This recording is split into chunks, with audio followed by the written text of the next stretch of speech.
Hello everyone and welcome back to our course. Previously we looked at how we can compare and predict our stock prices of cryptocurrency using a daily interval and a monthly interval. Next up we'll look at one more interval type, a weekly interval. Of course you could do other intervals like bi-weekly or yearly as well if you wanted to. Alright, so let's get started. It's going to follow a very similar process to what we've done previously. Alright, so first we are going to have to create a new code cell here.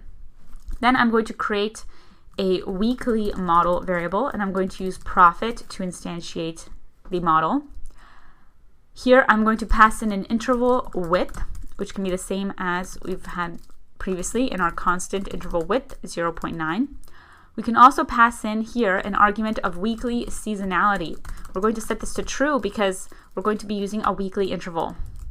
Then we are going to grab our weekly model and we're going to fit it through our data frame of our cryptocurrency prices.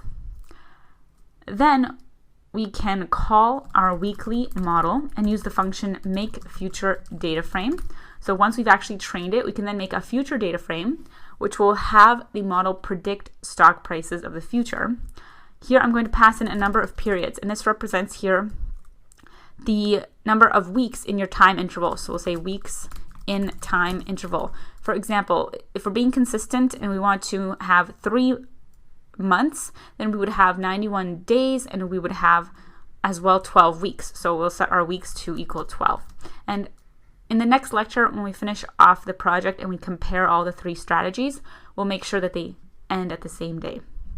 All right, so we're using 12 weeks here as our number of periods.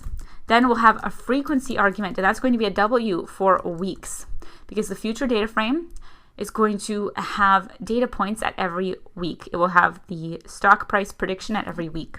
So the result here is our future weekly data frame.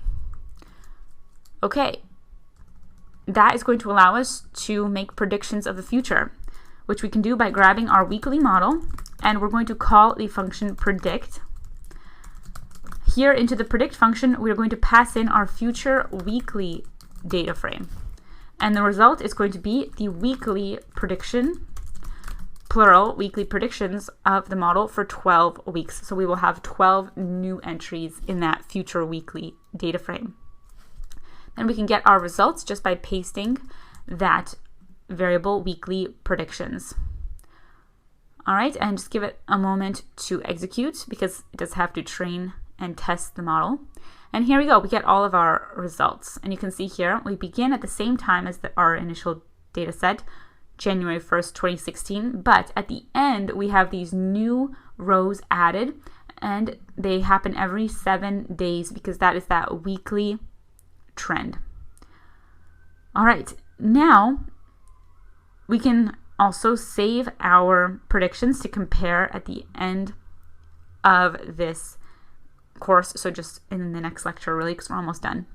So to save this, we're going to create a new code cell. We want to just save the final value of our model. So for that, I'm going to get here week or last week, let's say final week prediction.